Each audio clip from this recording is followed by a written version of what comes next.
भागवत महापुराण चतुर्थ स्कंद 5वां अध्याय वीरभद्र कृत दक्ष यज्ञ विध्वंस और दक्ष वध।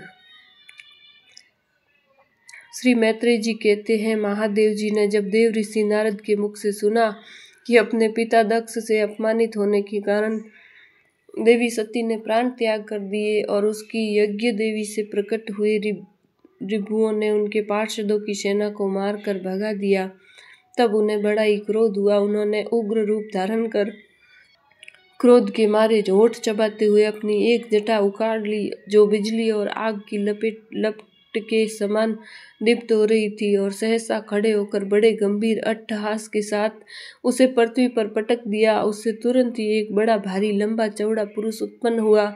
उसका शरीर इतना विशाल था कि वह स्वर्ग को स्पर्श कर रहा था।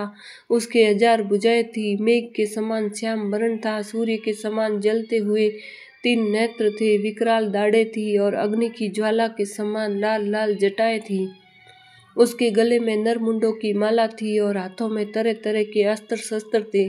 जब उसने हाथ जोड़कर पूछा, भगवान मैं क्या करूं, तो भगवान भूतनाथ ने कहा, वीरभद्र तू मेरा अंश है, इसलिए मेरे पार्षदों का अधिनायक बनकर तू तुरंत ही जा और दक्ष तथा उसके यज्ञ को नष्ट कर दे। प्यारे विदुर जी, जब देवादिदेव भगवान शंकर ने क्रोध में भरकर ऐसी आज्ञा दी, तब वीरभद्र उनकी परिक्रमा करके चलने को तैयार हो गए। उस समय उन्हें ऐसा मालूम होने लगा कि मेरे वेग का सामना करने वाला संसार में कोई नहीं है और मैं बड़े से बड़े वीर का भी वेग सहन कर सकता हूँ। वे भयंकर सिंहनाद करते हुए एक अति कराल त्रिशूल हाथ में लेकर दक्ष के यज्ञ मंडप की ओर दौड़े। उनका त्रिशूल संसार संहारक मृत्यु का भी संहार करने में समर्थ था। भगवान रुद्र के और भी बहुत से सेवक गर्जना करते हुए उनके पीछे हो लिए। उस समय वीरभद्र के पैरों के नुपुर आदि आभूषण छनन छनन बजते जाते थे। इधर यज्ञशाला में बैठे हुए ऋत्विज यजमान सदस्य तथा अन्य ब्राह्मण और ब्रह्मणियों ने जब उत्तर दिशा की ओर धूल उड़ती देखी, तब वे सोचने लगे, अरे यह अंधेरा सा कैसे होता आ रहा है, यह धूल कहाँ से छा गई। इस समय न तो आंधी ही चल रही है और न कहीं लुटेरे ही सुने जाते हैं, क्योंकि अपराधियों को कठोर दंड देने वाला राजा प्राचीर वही अभी जीवित है। अभी गौओं के आने का समय भी नहीं हुआ, फिर भी यह धूल कहाँ से आई। क्या इसी समय संसार का प्रलय हो तो नहीं होने वाला है।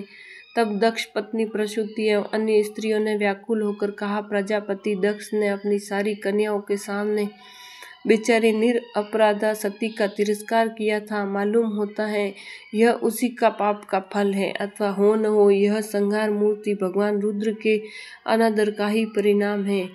प्रलय काल उपस्थित होने पर जिस समय वे अपने जटाजूट को बिखेर कर तथा शास्त्रों से सुसज्जित अपनी भुजाओं को ध्वजा के समान फैलाकर तांडव नृत्य करते हैं, उस समय उनके त्रिशूल के फलों से दिग्गज बिंद जाते हैं तथा उनके मेघ गर्जन के समान भयंकर अट्टहास से दिशाएं विदीर्ण हो जाती हैं। उस समय उनका तेज असह्य हो जाता है। वे अपनी भौहें टेढ़ी करने के कारण बड़े दुर्धर्ष जान पड़ते हैं और उनकी विकराल दाढ़ों से तारागण अस्त व्यस्त हो जाते हैं।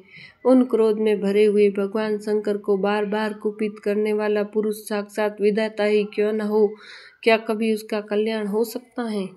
जो लोग महात्मा दक्ष के यज्ञ में बैठे थे, वे भय के कारण एक दूसरे की ओर कातर दृष्टि से निहारते हुए ऐसे ही तरह तरह की बातें कर रहे थे कि इतने में ही आकाश और पृथ्वी में सब और सहस्त्र भयंकर उत्पात होने लगे। विदुर जी, इसी समय दौड़कर आए हुए रुद्र सेवकों ने उस महान यज्ञ मंडप को सब ओर से घेर लिया। वे सब तरह तरह के अस्त्र शस्त्र लिए हुए थे। उनमें कोई बौने, कोई भूरे रंग के, कोई पीले और कोई मगर के समान पेट और मुख वाले थे। उनमें से किन्हीं ने प्रागवंश यज्ञशाला के पूर्व और पश्चिम के खंभों के बीच में आड़े रखे हुए डंडे को तोड़ डाला। किन्हीं ने यज्ञशाला के पश्चिम की ओर स्थित पत्नी शाला को नष्ट कर दिया। किन्हीं ने यज्ञशाला में सामने के सभा मंडप और मंडप के आगे उत्तर की ओर स्थित अग्निशाला को तोड़ दिया। किन्ही ने यजमान गृह और पाकशाला को तहस नहस कर डाला। किन्ही ने यज्ञ के पात्र फोड़ दिए। किन्ही ने अग्नियों को बुझा दिया। किन्ही ने यज्ञ कुंडों में पेशाब कर दिया और किन्ही ने वेद की सीमा को सूत्रों को तोड़ डाला। कोई मुनियों को तंग करने लगे, कोई स्त्रियों को डराने धमकाने लगे और किन्ही ने अपने पास होकर भागते हुए देवताओं को पकड़ लिया। मणिमान ने भृगु ऋषि को बांध लिया। वीरभद्र ने प्रजापति दक्ष को कैद कर दिया तथा चंडीस ने पूषा की और नंदीश्वर ने भग देवता को पकड़ लिया। भगवान शंकर के पार्षदों की यह भयंकर लीला देखकर तथा उनमें कंकड़ पत्थरों की मार से बहुत तंग आकर वहां जितने ऋत्विज सदस्य और देवता लोग थे सब के सब वहां जहां तहां भाग गए। भृगु जी हाथ में शत्रुआ लेकर लिए हवन कर रहे थे। वीरभद्र ने उनकी दाढ़ी मूछ नोच ली, क्योंकि इन्होंने प्रजापतियों की सभा में मूछें ऐंठते हुए महादेव जी का उपहास किया था। उन्होंने क्रोध में भरकर भग देवता को पृथ्वी पर पटक दिया और उनकी आंखें निकाल ली, क्योंकि जब दक्ष देव सभा में श्री महादेव जी को बुरा भला कहते हुए शाप दे रहे थे उस समय इन्होंने दक्ष को सैन देकर उकसाया था। इसके पश्चात जैसे अनिरुद्ध के विवाह के समय बलराम जी ने कलिंगराज के दांत उखाड़े थे, उसी प्रकार उन्होंने पूषा के दांत तोड़ दिए, क्योंकि जब दक्ष ने महादेव जी को गालियां दी थी उस समय ये दांत दिखाकर हंसे थे। फिर वे दक्ष की छाती पर बैठकर एक तेज तलवार से उसका सिर काटने लगे, परंतु बहुत प्रयत्न करने पर भी वे उस समय उसे धड़ से अलग न कर सके। जब किसी भी प्रकार से अस्त्र शस्त्रों से दक्ष की त्वचा नहीं कटी तब वीरभद्र को बड़ा आश्चर्य हुआ और वे बहुत देर तक विचार करते रहे। तब उन्होंने यज्ञ मंडप में यज्ञ पशुओं को जिस प्रकार मारा जाता है उसे देखकर उसी प्रकार दक्ष रूप उस यजमान पशु का सिर धड़ से अलग कर दिया।